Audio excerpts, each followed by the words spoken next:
ये घर वाले हमें चैन से सोने क्यों नहीं देते? जब हम सो रहे होते तभी इनको पूरे दुनिया भर की आवाजें करनी होती है। सुबह सुबह इतना थोड़ा चमकता क्यों है? फिर 12 महीने से ऐसे रहने में क्या जाता है? एक तो नींद नहीं आ रही मुझे, मेरा सपना कंटिन्यू करना था। हमेशा क्लाइमेक्स पर ही उठा देते हैं यार। अभी उठी हूँ तो उठ ही जाती हूँ, लेकिन मुझे बिस्तर से बाहर नहीं जाना। सुबह सुबह उठ के बादाम खाओ ताकि अक्ल आए और रॉन्ग डिसीजंस लेने से बच सको। हमारे घर के सामने एक जामुन का पेड़ है, उस पेड़ पर बहुत सारे जामुन है। पता है मार्केट में जामुन का भाव क्या चल रहा है? 400 रुपए किलो। और किस्मत ऐसी है कि घर के सामने ही जामुन का पेड़ है जहाँ हाथ आराम से पहुंच जाता है। सारे मोटे मोटे रसीले जामुन हमने तोड़ दिए। तुम अपना एड्रेस लिख सकते हो, मैं तुम्हें घर पे भेज दूंगी। एक तो इतनी गर्मी, हालांकि बारिश शुरू हो गई है, लेकिन हम सारे पंछियों को 12 महीने पानी देते हैं। इनके बच्चे खो जाते हैं, उनको ढूंढो। इनके परिवार में कोई बीमार होगा तो उसको ठीक करो। इतना सब करते करते प्यास तो लगी जाती है ना यार। फिर ये अपने पानी पी के उड़ जाते हैं। अभी मैं अच्छे से तैयार हो जाती हूँ। तुम सोच रहे हो कि इतना गंदा तैयार होके कहाँ जा रही हूँ? हाँ, पोछा लगाने। अपने ही घर का काम करने में कैसी शर्म।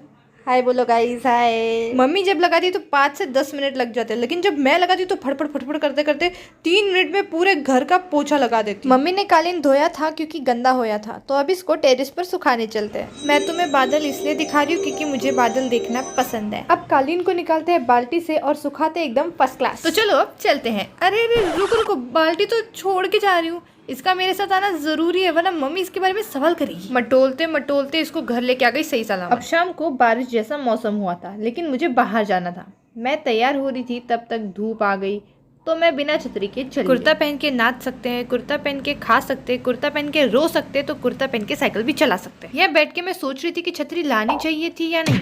छोड़ो, जाने दो, ज्यादा से ज्यादा क्या ही होगा, भीग जाओ। एक तो साइकिल धूल मिट्टी से पूरी नहा रखी है, पहले इसको साफ करना पड़ेगा। मुझे ऐसा क्यों लग रहा है छतरी लेके आनी चाहिए थी। हवाएं तो चल रही है तेजी से। कोई बात नहीं, तूफान से डरते नहीं, आगे बढ़ते हैं दर्शकों। वाह क्या शानदार, जोरदार, जबरदस्त नजारा है। बारिश होने से पहले जैसा मौसम होता है ना, वो मुझे बहुत पसंद है। फिर साइकिल चला के मैं पहुंची एक गमले के पास। गमले के अंदर एक फूल था और छोटे छोटे क्यूट क्यूट नन्हे मुन्ने कीड़े थे, वो स्विमिंग कर रहे थे। पास में एक और था, उसमें भी तुमको दिखाई देंगे जीव, अगर तुम्हारी आंखें कमजोर ना हो तो। धूप आ गई थी मस्त। चलो, एकदम सही डिसीजन था छतरी नहीं लाने का। अरे मैं अंतर्यामी हूँ, मुझे सब पता होता है। रास्ते में फिर एक प्यारी दोस्त बना ली मैंने। घर जा रही थी तो बारिश शुरू हो गई।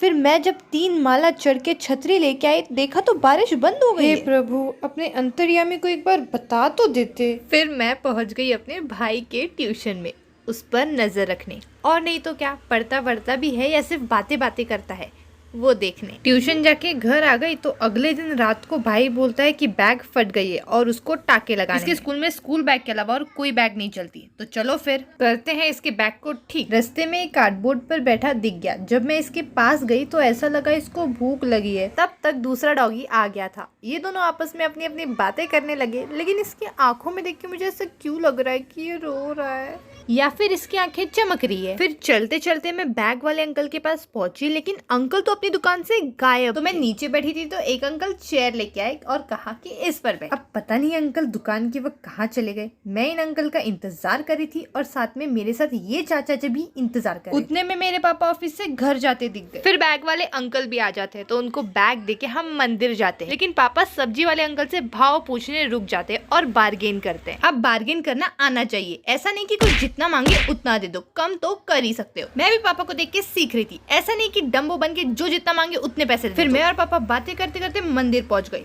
ये रहा मंदिर। चप्पल निकाले, फिर पूरे दिन काम करते तो हाथ वाथ भी गंदे हो जाते, तो हाथ धो के फिर हम मंदिर के अंदर एंटर करते हैं। दर्शन वगैरह करके भी हो जाता है। तुम लोग भी हनुमान जी के दर्शन कर ही लो, उसके बाद हम वहाँ पे बैठ जाते हैं। तब तक प्यास लगी तो पानी पीकर पहुंच गए हम बैग वाले अंकल के पास में बैग लेने। उन्होंने तो बैग रिपेयर कर दी, लेकिन चेक तो करना पड़ेगा ना कि अच्छे से किया है या नहीं। घर जा रहे थे तो रास्ते में एक अंकल मिल गए, तो पापा ने अपनी ऑफिस की बैग मेरे हाथ में थमा दी। एक तो इतनी भारी बैग, मेरा शरीर इधर उधर डोल रहा था। फिर मैं कपड़े बदलती हूँ, रूम में देखती हूँ तो पता चलता है भाई एक छिपकली है। अब इसको रूम से हटाना पड़ेगा, नहीं तो रात को नींद नहीं आएगी। फिर मैं ये खुजली करने वाला हथियार लेके आती हूँ और उसको भगाने की कोशिश करती हूँ, लेकिन वो बाहर जाने के बजाय अंदर भाग के आती है। तब तक मैं खिड़की खोल देती हूँ, लेकिन ये तो और अंदर अंदर घुसती जा रही है। पता नहीं क्या सोच रही थी, भाग भाग के खिड़की की तरफ आ गई और वहाँ पे ही रुक गई। फिर मैं इसको भगाने की कोशिश करी थी, जैसे ही नहीं मैं डर गई, लेकिन फाइनली वो खिड़की से जा चुकी है। तो खुशियां मनाओ रे गाँव वालों। अगली वीडियो देखने जरूर आना, बाय।